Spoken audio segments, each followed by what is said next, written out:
Hi, this is John with John's Garage Door and Opener Tutorials, and today I'll be going over how to safely check the balance of your garage door. To check the balance of your garage door, there's a couple things that you would want to know. We all know that your motor is designed to lift a garage door, but it wants to move a door that's properly balanced. Like if your door's not balanced, it's too heavy for the opener to lift the door, you may need to add more force to the motor, or you might need to check the balance of your door. So to check the balance of your door, the first step is to disengage the door from the opener.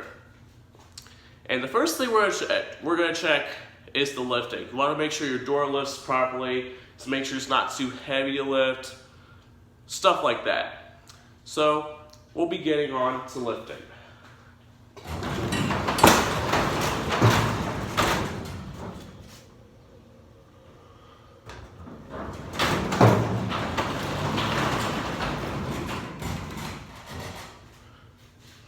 Now, as you can see, when I lifted it, it was actually not that hard to lift, actually.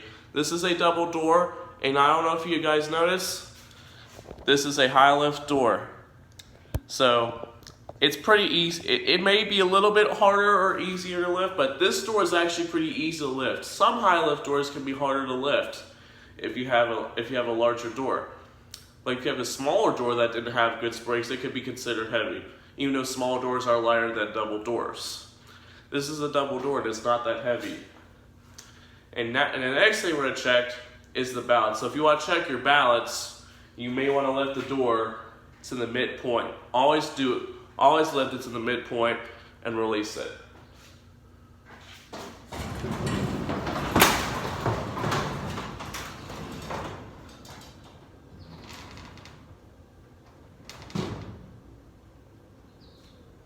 Now, as you can see here, when I tried lifting it in one of the sections, it didn't stay. So this is a good reason that the spring might be a little bit too small or may need to be adjusted or stuff like that. But whenever I got to a sectional that would stay, as you can see, this door here is properly staying balanced. So if I lift it up to the next section, and I release it, you can see this door is coming down. So not all sections on the door are going to stay, but if I release it down, as you can see, this door is staying. But whenever I lift it all the way up, it stayed up. And we'll move this door down a little bit. And see, you can see it's coming down.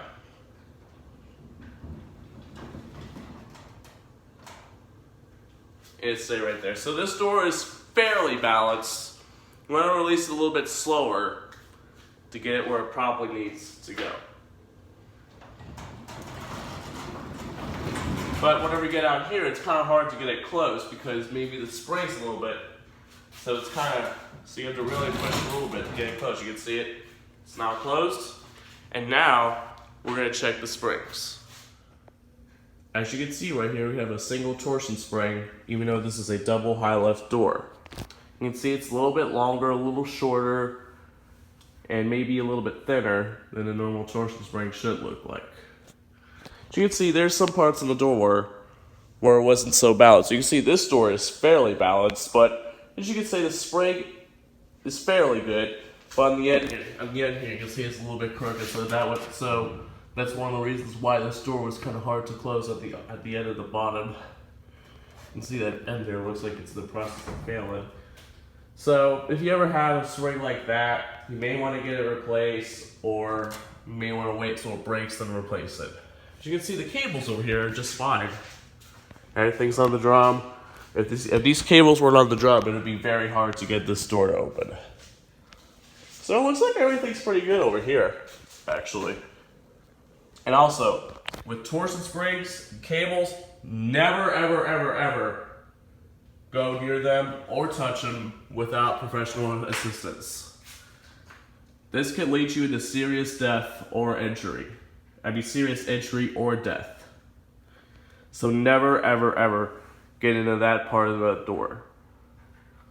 Alright?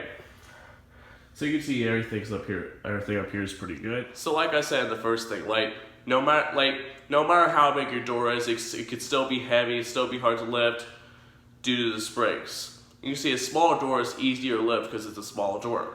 But it could be heavy because the springs are not adjusted or you don't have the correct springs.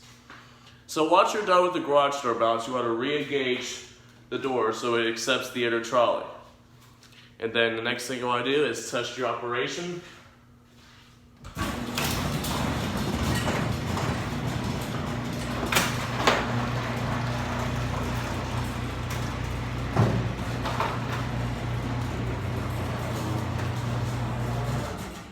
You can see it open fairly. Now we'll close it.